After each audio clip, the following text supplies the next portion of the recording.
Happy Wednesday, besties. So I think today, which is Wednesday, is going to be the day of week that I decide to publish my podcast every week. I really have been wanting to be consistent with the podcast, but I just get into my head so much about everything. And I should be very grateful that there are multiple people that would actually like to listen to me up. So I've decided, this fall and winter, I'm going to dedicate myself to making the podcast, even if I don't feel like showing up all the time. I feel like my objective with being a flight attendant and creating content, I've always known that if I wanted to be a content creator, that I was going to be very honest because I feel like the rise of social media was kind of like how my depression evolved a lot more as a kid, or I mean, like in high school, because I just feel like it was the epitome of like, my life is so much more perfect than yours is. And I feel like a big part of growing is just realizing like everyone is putting out this shit on social media and like no one's actually being real. And so I realized if I ever wanted to make content, I wanted to make content of the highs and lows of life. And then when I started being a flight attendant, I was like, okay, this job is so glamorized. It is so glamorized. And because it's so glamorized, a lot of us are very lonely and alone because we feel very misunderstood. We're traveling to all these places, but we're like very exhausted. And everyone's like, you should be grateful. Like, you travel the world, you do all these things, which we are grateful. But at the same time, it can be really hard on your mental health. It can be really hard on your physical health. And I just wanted my podcast to be more like Jumpseat talks because, like, when you're on the jump seat as a flight attendant, like, we all open up to each other a lot and we realize we're a lot more similar than we realize.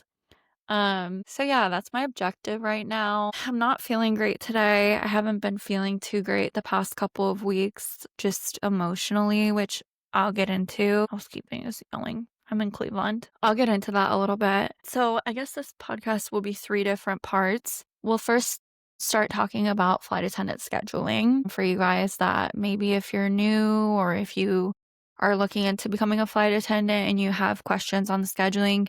We'll talk a little bit about that at first, just in case you guys don't care about the other stuff, because I kind of hate when, you go on a podcast for a certain thing and they're like talking about Mima's 80th birthday for like the first hour. It's like, I came on here to learn about how to make the best chicken pot pie. Why am I hearing about Mima and Peepop for all this time? I don't care. I don't know who they are. So if you're not interested in my personal life, I'm going to start off with that. And then I'm going to talk a little bit about Bali, my schedule this month, or my schedule in September to go to Bali. And then I'm going to talk a little bit about like my personal development stuff within myself towards the end. Let's get into it. This is such a difficult thing to talk about. I'm being so for real right now.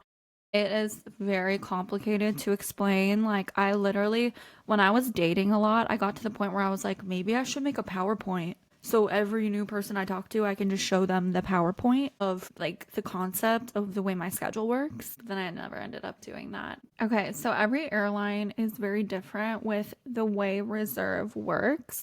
But basically, reserve means you're on call. And when you're newly hired, you're probably going to have to do reserve.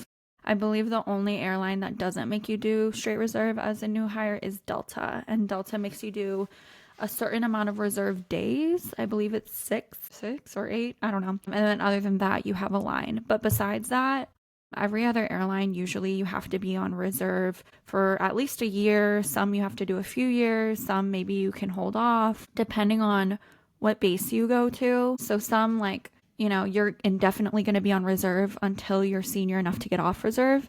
But some airlines like mine, our contract when I got hired was 1 year straight reserve, then 1 on, 1 off for 3 years, and then 3 line to 1 reserve for after that. I believe my brain's not working that well right now. So yeah, a line means you have your schedule in advance. So you have your entire roster of trips, and you can trade, you can drop, you can move things around as long as the trip isn't shitty, because if the trip is shitty, it's not going to trade, it's not going to drop.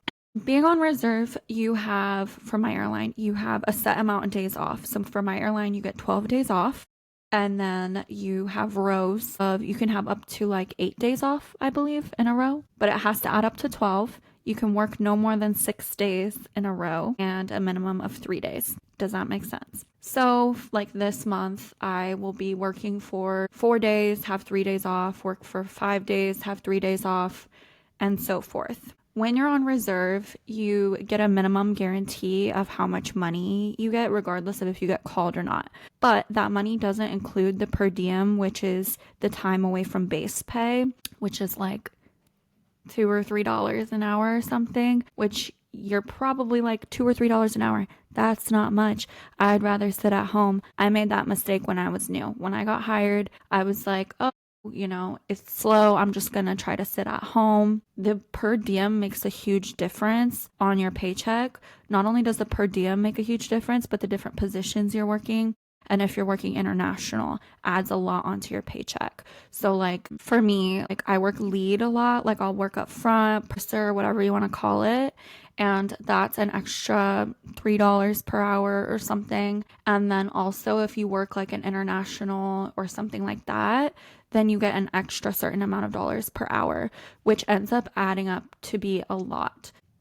Yeah, but a lot of people try to hack reserve. So, like, they'll try to bid reserve on months that are slow and they'll sit at home on the days off or on their days on. And then on their days off, they'll pick up for extra money. So, if you pick up on your days off, you get your minimum guarantee, even if you don't work, plus the extra money. Does that make sense? So, yeah, being on reserve can suck, but it can also be awesome because everything in aviation is based off of seniority. So like you can work a lot of trips that you would never be able to touch otherwise. Like I've worked trips that people that have been working in my airline for 20 years have been like, it's been my dream to work that trip. And I'm like, really? I just got called for it. And they're like, that makes me want to drop to reserve because I think it was Venice, Italy. They're like, that has been like my dream trip to work and you just got it. And I'm like, yeah, I've worked it twice already, just getting called off reserve for it. So there are like positives and negatives to both. Some people genuinely like reserve a lot. Some people drop down to reserve, especially people that are more senior on reserve, because you get more of a say when you're senior on reserve. You could be like, I want this trip and you're going to be the first one to get it. Or I want these days off and you're going to be the first one to get it. So blah, blah, blah. For a line. Oh my God, a line. A line will change your life, baby. A line will change your life. I remember, I think I was 6 months. Why does my chest look red? I look like that girl what's that girl on TikTok that was like talking about how she went to the Charlie Kirk thing? If you know, you know. She was super red. I was like, why am I giving her right now? So yeah, I remember when I was like 6 months in, I was so pessimistic and I just was like, there's no light at the end of the tunnel. The shit sucks. Like, I'm so sick of being on reserve. Like, I kept getting sick. And I finally, like, got a taste of getting a line when I hit a year. And I literally was like, well, I don't hate this job. I hate being on reserve. Yeah, that's crazy. This job is completely different when you have your schedule in advance and when you have flexibility. When you have a line, so your line depends on your seniority, like what trips you can hold. You can drop, you can trade, you can do all these things. If you're at the bottom of the barrel of trips, it's going to be harder to drop and trade, but it's still possible to drop and trade. And so you can basically just like put in, I want 2 weeks off and work me like crazy these 2 weeks, and they can do that for you. If it's available, they'll do it for you. So for me, with my trip to Bali, I wanted to work 80 flight hours. So that's pretty much a full-time schedule. I wanted to work a full-time schedule in 2.5 weeks. So I basically put in that I wanted to work 6 days on, 1 day off, 6 days on, 1 day off, 6 days on, 1 day off to get my 80 hours in. And it was hard. It was totally hard, but it just shows how flexible this job can be. Some people literally live in other countries and stack their trips up, come and work, and then they go back to another country. Like I met a guy, I forget, I think he lived in El Salvador or something, and he was showing me like his studio apartment that was gorgeous, high rise, beautiful. And he's like, yeah, I just come here to work and I live over there. That's it. I'm like, that is the dream. That's amazing. Some people live in Europe and they commute to the East Coast. Some people live in Hawaii and commute to LA, which is really awesome, like how flexible it can be eventually. And you only have to work a certain amount of hours to get like your health insurance and your flight benefits. For some airlines, you don't have to work any hours. You can drop down completely. My airline is not one of them. We have to work 40 hours.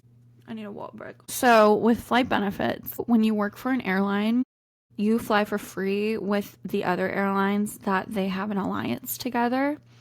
And like even more, I was confused. I don't know. I pretty much fly for free with the majority of airlines, I feel like.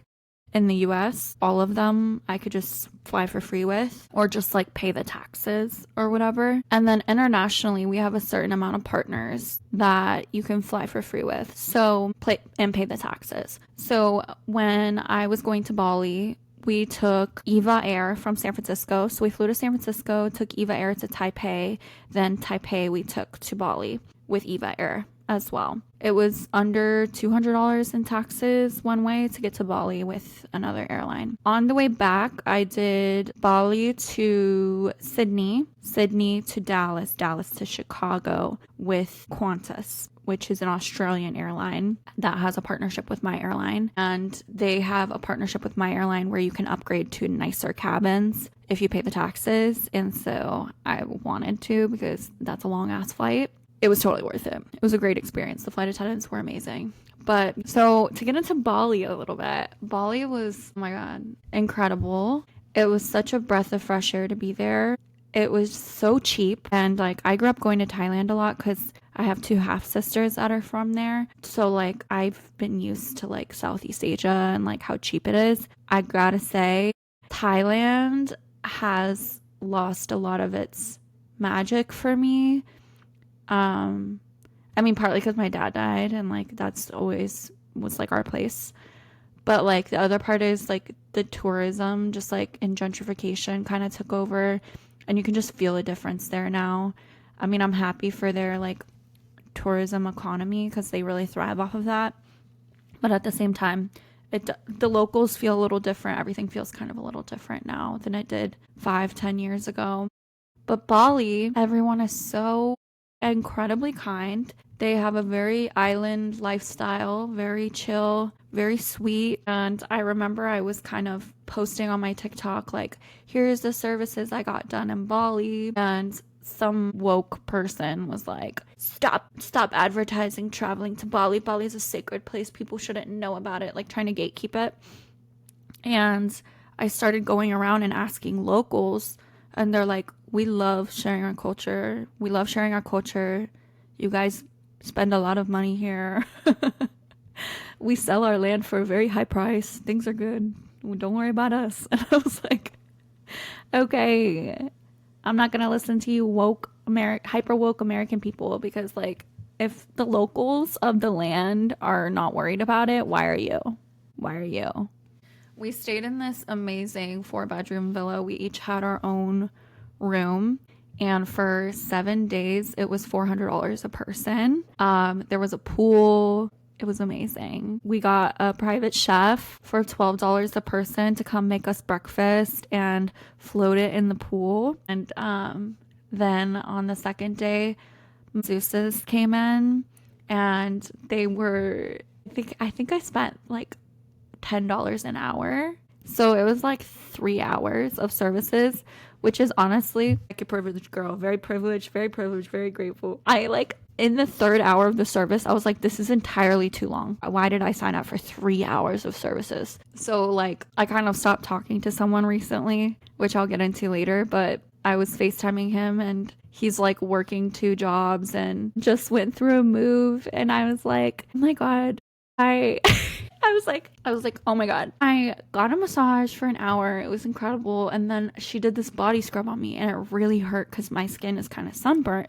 And so that was super uncomfortable. And then by the end of it, like I got this hour facial and I just was like over it. Like it was 3 hours. Like, and he's like, Destiny, I wish I could slap you right now. And I was like, I'm so sorry. He's like, you're complaining about having 3 hours of services and your body scrub was uncomfortable because you've had too much time in the sun. Shut up. And I was like, you right. I'm sorry. Touch grass.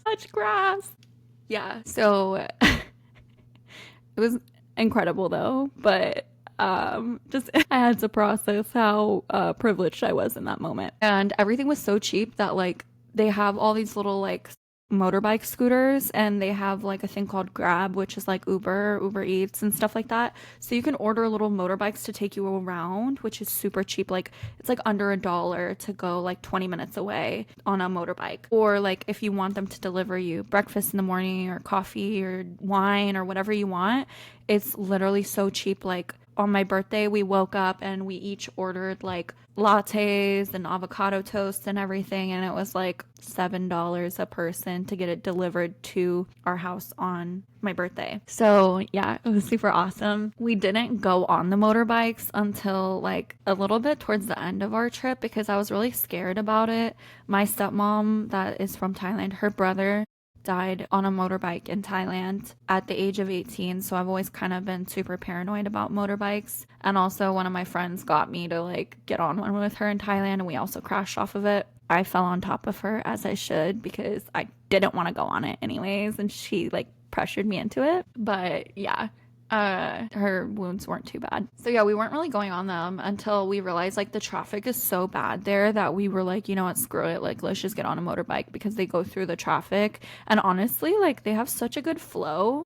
Like everyone's so island lifestyle that like motorbikes will cut cars off and they're like, fair enough. Or cars will cut each other off and they're like, who cares? In Chicago, I like walk across the street as a pedestrian and cars are like honking at me while it's pouring rain, and I'm like, you're sitting in your car honking at me because I'm walking across the street in the rain, you butt nugget. But yeah, I'm trying to think of like what all we did. I'm gonna look at my photos. Yeah, so the first few days we took it kind of easy. We got massages, we went out for dinner, whatever. I think it was the second day or third day we were there, my friends wanted to go to this sound bath healing frequency thing, and I started looking up videos of it, and it was honestly freaking me out because it was like it's like this, I don't know if it's like a temple or like a dome or something, but it's like a hyper woke, like you lay on this waterbed, and then there's like this guy like with a ooh, and then also there's like lights flashing in your eyes to apparently make you have like a psychedelic meditation. And this cost $60, which is a lot in Bali. Like that's like 2 or 3 days of being pampered in Bali. And so my friends were like, we're gonna go, like it's gonna be this transformative experience. And I was like, to be honest, I think I'm gonna go get some Botox. I don't really want to do that. I don't really care to go meditate. And I was like, maybe I'm gonna get FOMO because I'm such a FOMO kind of girl. But one of my friends literally left like mid-session because she got so overstimulated and was like, I didn't love that. And the other one was like, I mean, it was a cool experience. I probably wouldn't do it again. So I didn't feel super left out. I ended up getting 40 something units of Botox in my forehead. As you can see, I can't really make an expression. And I also got a full syringe of lip filler. It was probably like $400, which is a lot in Bali, but in the US that would have been double the price. 42 units of Botox in my forehead.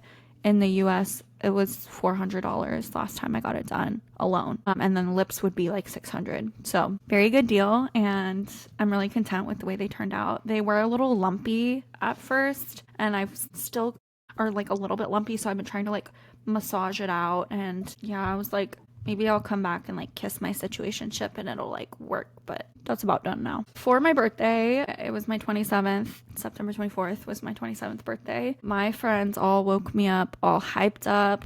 They were like, let's get it. They're like, one time for the birthday, bitch. They had like banners, and I woke up and they had mimosas and they were blasting music and they're partying by the pool. And I was like, oh God, so grateful for my friends. I am not a day drinker. Day drinking makes me very sad. So if I day drink, I have to like be very conscious about it because I'll get super depressed or super tired. So like when I day drink, it has to be like later in the day. It has to be equal hydration, alcohol, and caffeination. It's like it's a perfect like math equation of like how to sustain day drinking for me. And it's a slippery slope. It can go downhill so fast. So my friends wake me up. They're like, yeah, mimosas, happy 27th birthday. And I'm like, fuck, all right. So I was like, okay, we're drinking. So I start drinking. We go to a place to get massages, which I had like an incredible massage for my birthday. It was amazing. And then we had dinner reservations, and we were just continuously drinking. And then like I was talking to my situationship at the time, started crying about something, and I'm like, this is what happens when I day drink. I also hate my birthday. I hate my birthday so much. So much. I don't know what it is with me, but like I hate having the attention be on me. It really like upsets me for some reason. Like other people's birthdays, I'm like, hell yeah, like let's party, like let's have the best day ever. For my birthday, I'm like, everyone stop, please. And they're like, come on, it's your birthday, let's go out. And I'm like, I need to be alone. Love you, bye. Love you, good night. So yeah, like a lot of my birthdays I'll like try to do a solo trip or something, but I was like, okay, maybe I'm like evolving past that. But this year I was like, okay, next year I'm gonna do my birthday alone, I think, because I just don't like the pressure of like, oh my god, it's your birthday, I need to show you such a good time. And like I love my friends so much, they're so sweet, and like just did a lot to like make sure I had a good day. But it was like really irritating to me because I was like, I kind of want to be like in my feels right now. I kind of want to be emo, and y'all aren't letting me be emo, which I understand. Like, it's my birthday. Like, you guys want me to have a good day. But at the same time, like, I kind of want to surrender to my demons a little bit. Insert emo emoji. So we went to this place called Merlin's. It's like a tarot card reading place that you can like your tarot cards pick your meal, and it was a cool experience. I do think it was a little overhyped and like very expensive. One thing that was really sweet is my best friend that lives in California tried to call the restaurant to pay for my dinner in advance, and they told her no, which honestly the thought alone was like so sweet. And she Venmo'd me and was just like, put this towards your dinner. The thought alone was super sweet, and like I love her so much, and she sent me such a sweet text that just made me really happy. But the one thing that oh my gosh, I forgot. So they have this book in there that like while you're waiting for your table, you open a random page and it gives you like a message. And so the type of thing that I was going through within this situationship that I was in, which is like so cringe. Situationship, girl, you're 27 years old and you're saying you're in a situationship. That is so, ugh. Yeah, no. I'm not in a situationship, but I was. I feel like I was kind of like just losing myself so much in this connection, and I forget what had happened, but I was very quick to like be very reactive in this dynamic. And I got into the restaurant and I had just been crying in the car because of some dumb shit. And I pulled this thing that said, when you meet another, you will either find yourself or lose yourself. As you see, you will see yourself. As you treat others, you will treat yourself. And I was like, whoa. The whole card reading thing was cool. Felt kind of cheesy. The one thing I didn't like is that they had vegan options for my friend to eat, but they didn't have like an experience for her. So I felt like kind of bad because she was kind of left out. Like, there was 4 of us, and the 3 of us were getting this like expansive reading, and my other friend's like, I guess I'll have the pesto pasta that's vegan. Like, thank you. Yeah, the food was good. You don't pick your food, so like the cards choose your food, and you tell them any dietary restrictions you have, and you can send it back if you don't like it. But one thing that I thought was lacking in Bali was like the service was really bad. Like, we would just be like sitting there for like a very long time and having to literally like wave people down in between things just to like get anything. And so like with day drinking and everything like that, like the appetizers came, the drinks came, I was like, ooh, this is fun. Like the drink came, my drink was like a rosemary thing on fire and like all this cool stuff. But then like after the appetizers, it took like an hour and something for the main course to come out. I think our reservation was at 4:30. We were not eating until like, I don't know, it was like very late. So by the time the main course came out, like we were freaking starving, kind of drunk, kind of tired because we had all been day drinking. And then I kid you not, it took them like another hour to bring dessert out. And then it took them like another 45 minutes after that to just like complete the experience. And it was dead in there. Like there was no one in there. There was probably like 5 or 6 tables and it was fully staffed. So I was just like getting kind of grumpy because at first I was like, oh my God, yeah, like I'm down to like go out to bars or something after this. And then by the time like I had eaten and it took like another 3 hours, I just was like, I want to go home. And my friends are like, what? No, it's your birthday. Come on, let's go out. And I'm like, I want to go home. I'm so sorry, guys. I need to go home or back to the Airbnb. I want to go to sleep. And my friends were like, are you mad at us? And I'm like, no, love you. Love you guys so much. I need to go to bed. I'm in my feels right now. I need to go to bed. I kind of like talked about it with my therapist. And like, I think my birthday is really hard for me because my dad and I always spent my birthday together. My dad always had like something very exciting planned for my birthday. And I was always allowed to skip school like every day. That was my birthday. And he always like had something cool planned. And like, it was like just the most exciting day of the year for me. And so I think now like without him, I just like, I don't know. I just feel like my birthday is just meh. I don't know. And it's also just like a reflection of how many people just like don't care about you. Like I feel like I give myself so much to other people and I like try so hard to make other people happy and like do nice things for people. And then on my birthday, I'm like, that's cool. I am chopped liver to you. That's fine. But I'm trying to expand my mindset to be more grateful, more in like a gratitude mindset of like, be grateful for the friends that you do have. Be grateful for the people that are showing up for you and doing nice things for you or saying nice things to you. But yeah, so the next day was something that I really wanted to back out of, to be honest. Like I am not, like I'm adventurous, but I'm not very like, I don't know, I'm not super, like I'm not a daredevil. Like I'm adventurous, like I want to travel, I want to do things, but I'm not trying to go skydiving. I'm not trying to go bungee jumping. So my friend is like very much into these like super adventurous activities, like she'll go cage diving with sharks, and she signed us up for this rafting, whitewater rafting and ATV tour. And I had signed up for it like, and I was kind of hesitant because I was kind of like FOMO because everyone wanted to do it but me. So I was like, fine, I'm gonna do it. And then I told her, I was like, I'm only doing it because everyone's doing it. She's like, Destiny, I know, and you're not backing out. You're gonna do it. So honestly, it was so incredibly fun. Very dangerous. Very dangerous. I'm such a weenie hut junior when I'm doing these like adventurous things. I'm like, guys, is your life jacket on? Is your life jacket on enough? Because this is very dangerous according to my calculations. I cannot. I'm such a wussy. And like, that's also something my dad was like super adventurous. My dad's like, oh my God, grow a pair. Like, let's go. So I try to like do adventurous things because I'm like, I'm living vicariously for my dad and kind of like doing the things that he would want me to do. But at the same time, it was fun. It was really fun. I'm glad I did it. The ATV tour was scary as hell. It was very scary. Like it was after the whitewater rafting, after we had been whitewater rafting and doing all this hiking. And so my arms were super sore and the ATVs were like heavy duty ATVs. So it was hard to maneuver and they were like very steep hills up and down.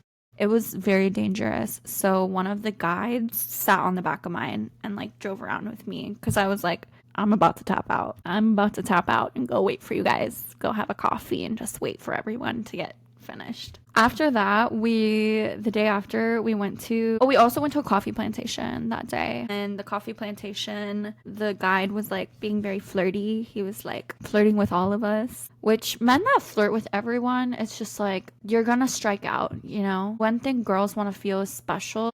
And when you're flirting with every single one of the girls, you're gonna get none of them. It's better to go for one. If you're listening, guys, it's better to go for one and then see what happens, opposed to like just like shooting the dart and like wondering if it's gonna hit. So he was like flirting with all of us at the same time and then like asked me for my social media and I was just like, ha, anyway, so. But in Bali, they have some of the most expensive coffee in the world and it's made out of shit. It's made out of kakapupu. So basically there's an animal called a luwak and the luwak, they're not nice. They're not nice. I don't know. It looks like a raccoon. The luwak is like eats the beans whole, eats coffee beans whole, and their stomach doesn't like fully digest them. So it shits them out whole and then they clean the poop off And apparently it makes this amazing coffee. One thing about me, I'm going to try everything once. Of course I tried the shit coffee. Of course I did. I had some of that coffee, which in the US, that coffee is some of the most expensive because of the way it's made, I guess. It's $14 a cup. In Bali, it was like $5 a cup. And, I bought some to bring home. And then I also tried all of these coffees, and I ended up buying one that's like for a harmonious couple. It's called like the honeymoon coffee. I had bought it for my situationship and I. So that's just gonna have to like be put away, I guess, for my next romantic endeavor in 10 years when I'm ready again. So then we went to a psychic. I really wanted to go to a psychic to have like a spiritual experience. One thing about Bali is I really wanted to have a spiritual awakening. I used to be very spiritual, and I truly believe in like manifesting. Like I believe in manifesting, I believe in energy, I believe in all those things. But then at the same time, I have like such bad depression and darkness that comes over me that I'm like, none of this is real. Like this world is just hard and sad and it's bad. And so like I've really been wanting to connect back to something spiritually. And anytime someone's super religious, I'll ask them like, why do you believe in God? And they're like, because believing in God makes me be a good person. And I'm like, you have to believe in God to make you a good person? Like, you're not answering why you believe in God. Like, let's talk. Like, I genuinely want to believe in this. So please help me. And a lot of people just like, it doesn't add up to me. Like, the stories don't add up to me. My parents, or not my parents, my family in California are just like all super religious. And I'm like, why? And they're like, we come from a long line of faith. That doesn't tell me why. That just means like everyone believed in it. So why do you believe in it? And they're just like I remember I called my grandma, and my grandma's like, look at the trees, look at the butterflies. God made it. And I'm like, how do you know? How do you know? And also talking to my mom, like, I'm like, why do you believe in this so much? Like, why do you have so much faith in this? And she tries to talk to me, but I'm like, also, girl, you believe the earth is flat. So, like, no offense, mom, but, like, I can't. My mom will, like, I had a skin cancer scare, and she's like, no oil. You don't need to go to the doctor. You need oregano oil. And I'm like, girlfriend, I'm going to the doctor, okay? So I don't know if I can necessarily trust everything that a person that thinks the earth is flat says. Love her. She's right a lot of the time. She's right about a lot of things. She has a lot of great holistic cures, but I'm not always going to listen. So I really wanted to have this like spiritual experience in Bali, and I looked into the Eat, Pray, Love psychic. His grandson is still practicing as a psychic and a palm reader. And I heard it was kind of overhyped, so I just was like doing research on a more local, like more authentic experience. And we went to one, and he was really sweet. His family was really sweet. The reading was like $36 or something for an hour. Fully in depth, like read my palms, like marked them up and stuff like that. But I don't know. One thing I appreciated about this reading is he said, I'm going to be rich and don't let the money get to your head when you're 40. When you're 40. I was like, period. Also, he said, you can't get married before you're 36. If you get married before you're 36, you're going to get divorced. And you're also going to have 3 kids. And I was like, ew, what the hell? He's like, you don't want 3 kids? And I was like, no, maybe 1 or 2 at the most. Careful, because you're very fertile. And then I was like, wait, if I have 3 kids, like, I'm not supposed to get married till I'm 36. Like, what do you mean? Like, am I gonna have kids late? He's like, oh no, you're gonna have kids before you get married. And I'm like, no, I'm not actually. Like, I don't care what the palm says. I don't care what the palm says. I'm reading the notes. He says he sees me like investing in my own business. Ages 30 to 36 is going to be my inner beauty phase where I'm going to be really happy with my life. He did tell me to leave the guy that I was seeing. He said, leave your love, the best is coming. And I said, I'm not seeing anyone. I was just trying to like mess with him. And he was like, are you sure? Are you sure? I don't know. He also said that he could see me like being like doing something creative on like social media or with video editing and stuff like that. And I did not tell him anything about myself of like whatever. But so then I got out of it and I was like, okay, like I'm taking everything with a grain of salt. Met with my best friend after, and she had told me about her reading and we were both kind of excited. And then we compared and contrasted, we got the same exact reading, pretty much. We got the same exact reading. My friend Angeline also got a reading, and her reading was different than ours. So I'm like, I don't know if me and my friend just have similarities because we're so close, or maybe our palms have similar lines. I don't know, but like he said 30 to 36 was going to be our best years, and that Angeline's 30 to 36 were going to be challenging. And so we all didn't get the exact same reading, but I'm like, I don't know if he's just recycling stuff. So I left that feeling kind of meh because I'm like, I kind of wanted this like enlightening experience and I didn't get it. We went and walked around this area where there were like all these monkeys, which like Katie was so afraid. My friend Katie, she said she's had a very traumatizing experience with monkeys. They're honestly pretty aggressive and they're a little ungrateful. Like you'll hand them something and they'll be like, "What else?" I'm like, "Whoa. Beggars can't be choosers, babe. You're like rats on the street, okay?" Very cute. But yeah, the last day we just kind of chilled. I went to the pool, just relaxed, got some food, and yeah, I took the flight back through Sydney. And my flight back, the flight attendants totally spoiled me. One of the flight attendants actually recognized me from social media, which was insane. I was like, "That's crazy that you've seen my stuff and you're in Australia."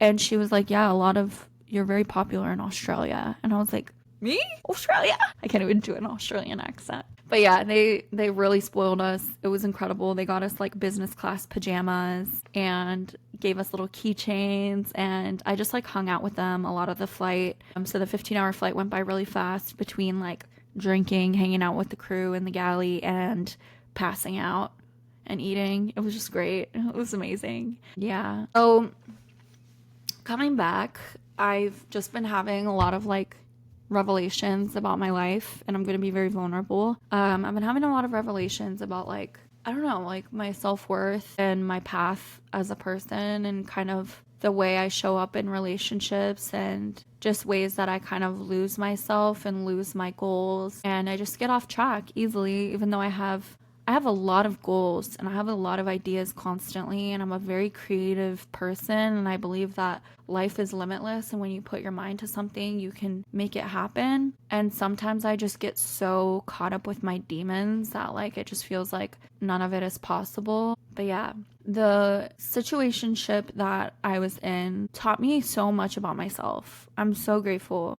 I'm so grateful, even though it didn't end well. I'm so grateful for it because, like, number one, I was having a really negative perspective of men, and I was just feeling like a lack mindset of just like, I'm never gonna meet a good guy. But this guy that I met really reminded me that like good guys are out there. Like I was telling him, I was like, I always said to myself, I believe in good men because my brothers are good men, and like being raised by a single mom and stuff. And he was raised by a single mom, and he just like really reinstated like, okay, I can find a good man out there. Like there are good men. Our connection was very instant and very like awesome and deep and amazing. But the thing about me is that like, because I don't know, because I have such darkness, I really connect with people who have such darkness. And it's a blessing and a curse because like I just get so like enthralled in these like really broken people.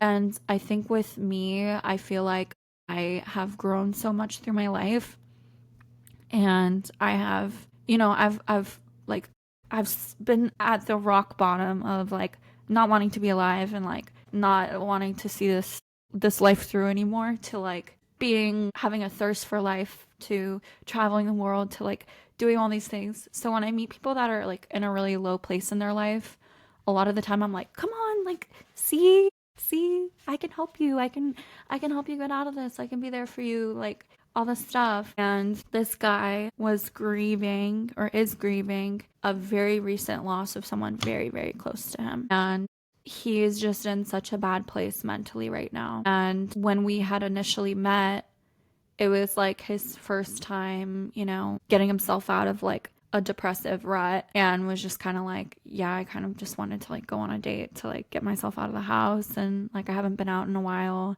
And we like had sushi and drinks and went out to bars after, and he was just like, I just had such an amazing time with you. It was the first time in so long that I've been out and have done things. And just a few weeks in, we like got in an argument and agreed that like we're not gonna pursue anything together. And then like 2 days later, we're both like, wait, I miss you. Our connection is so amazing, which it is. It was amazing, like immediate, like understanding and just very, very at home together. But also at the same time, I like really lost myself in this dynamic because I like really let myself get enthralled in someone else's darkness and demons. And it got to the point where I was really like, my own mental health was sacrificed through worrying about a person that I cared about. And it kind of just, I don't know, it taught me a lot about myself once I finally started to see things clearly and kind of get out of it. Like, even before we ended things, I was like, okay, I need to focus on decentering romantic partnerships from my life, even if I'm in one. I need to work on just like prioritizing myself and making sure my life revolves around me and like I can be with someone. I can't revolve my life around someone else. And so that's kind of like a revelation I was having, was just like, wow, I'm like really letting this mess me up in the head. And the biggest thing with this guy is he had been cheated on a lot and had a lot of trust issues, and his exes were some dirty hoes. And being called a hoe by me is like, you're really shitty, because like you can sleep around as much as you want. You could be Samantha from Sex and the City. Do what you got to do. Be ethical about it. You're not a hoe. You're not a hoe. You're doing your thing. Like when I was in like my party phase, people would be like, oh, that's like hoe. I'm like, according to who? They're like, me. And I'm like, that's your perception. Like, I'm ethical. I'm honest. I'm sanitary. I'm like A, B, and C. Like, you're not a hoe if you're like an honest person and you're honest about your intentions. You're a dirty hoe if you're lying, if you're cheating, if you're being deceitful, if you're spreading some nasty shit around, then you're being a hoe. But other than that, do your thing. Go be Samantha. Go let your freak fly. Go explore your things. So to be called a dirty hoe by me, you have to be really like a shitty person. So he dated some dirty hoes. And that also really frustrated me, because I'm like, you bitches. I was talking to like some of my guy friends that are really nice. They were like, girls take advantage of guys that are that nice. And like, when guys have like a good heart, a lot of the time the wrong girls will take advantage of them and kind of ruin them. And I'm like, that's so irritating, because every woman in my life is beautiful, amazing, incredible. And like the men that we have dealt with have been so shitty. And it's like, I finally meet a good guy and he got like so ruined by these hoe-ass girls. Diabolical hoe-ass girls. Diabolical. I won't get into it because he's a personal person. He's a private person. He doesn't like to like share his business, but like diabolical. So the biggest thing was like a lot of trust issues, a lot of trust issues with me. Obviously it's hard when you have trust issues, dating someone in general, like getting back into dating a flight attendant. Yeah, that's hard. Dating a flight attendant.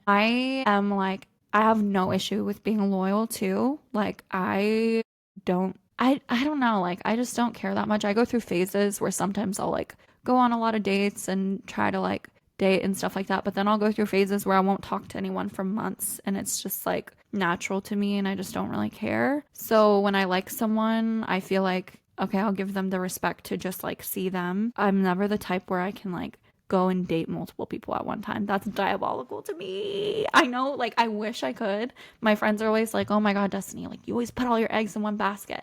And I'm like, I don't feel like I do that. I feel like I just respect a person. I'm like, okay, no pressure on this, but I will only see you until we decide that we're not right for each other. Just because like going on another date with someone else, I feel bad. I'm like, I wouldn't like this if they were doing this to me, especially if I connect with someone so well.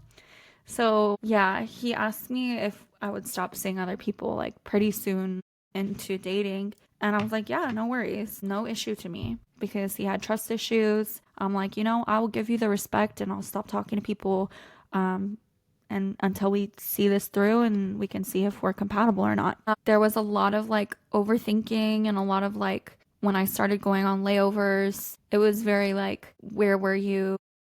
And I'm like, I was in St. Louis for 10 hours. And he's like, were you really? Because when we got off the phone, I had a feeling that you went and met up with someone. And I'm like, met up with who?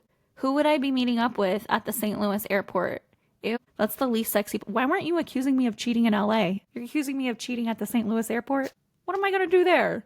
But yeah, there was like a lot of different situations where it was just like he got into his head, and I'm like, I am the least of your worries, babe. I am the least of your worries. Like, you have so much shit going on in your life. Like, I promise you, I'm something you don't have to worry about. Like, I'm here. Anything I can do to make you feel comfortable, I will. But yeah, it ultimately just got very like, especially with me going to Bali and everything, it was just very much like, are you still being loyal? And I'm like, yeah. Even on my birthday, like multiple people slid into my DMs and they're like, happy birthday. So what about us? And I'm like, well, I'm talking to someone now. And they're like, oh, good for him. Good for him. But he's over here thinking that I'm like not being loyal, and he's like getting into his head and trying to be avoidant and like put up distance with me. He ended up getting like a second job, so he was working a lot, like insane shifts. Like he was working like 1 p.m. to like 10 p.m. and then like 12 a.m. to like 6 or 7 a.m. I don't know, something like that. And then he would literally just nap.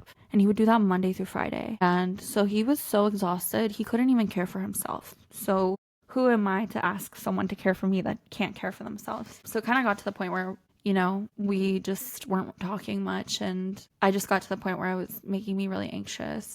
And I just like learned a lot about myself. I learned a lot about how much I invest into other people and how much I don't necessarily invest into myself. And I really learned that I need to create a lot of boundaries with people, and that I really need to make sure I focus on myself and recenter my life on just me. And I don't know, I feel like I'm kind of waking up from like a dream in a way of like, I just feel like I have these repetitive toxic patterns in my life that I continuously keep repeating, of like getting into toxic romantic dynamics and then like it not turning out well, and then like going out and partying and like drinking a lot and like working, and it just feels like I'm not getting far in my life with those patterns, you know what I mean? I feel like I really need to like decenter everything right now and just like have a detox of everything. Like, I just want to stop drinking for a while. I want to stop dating.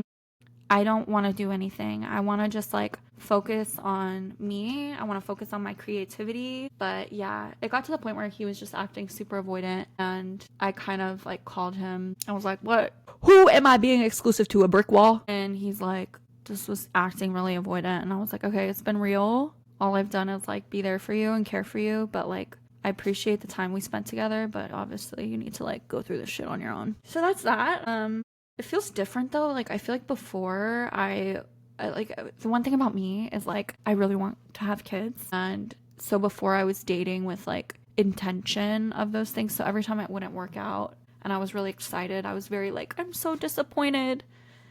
And like, I'm so disappointed. When is someone just gonna not disappoint me? This time, I'm like, I'm disappointed and I'm over it. I'm disappointed and I'm over everything. Like, I'm disappointed and I just wanna like, be alone. I'm disappointed and I just want to be alone, and I'm training for a 5K, which isn't that much, but like, it's honestly kind of fun to like have a goal to train for. But yeah, like being a flight attendant, there's so much more outside of flying than meets the eye for every single flight attendant. And I feel like that's what's cool about these like kind of conversations that we would usually have on the jump seat. And like, I want to be an open and vulnerable person and kind of like share my life authentically and kind of use this as a diary to look back on. I can't wait to look back on this when I'm happier.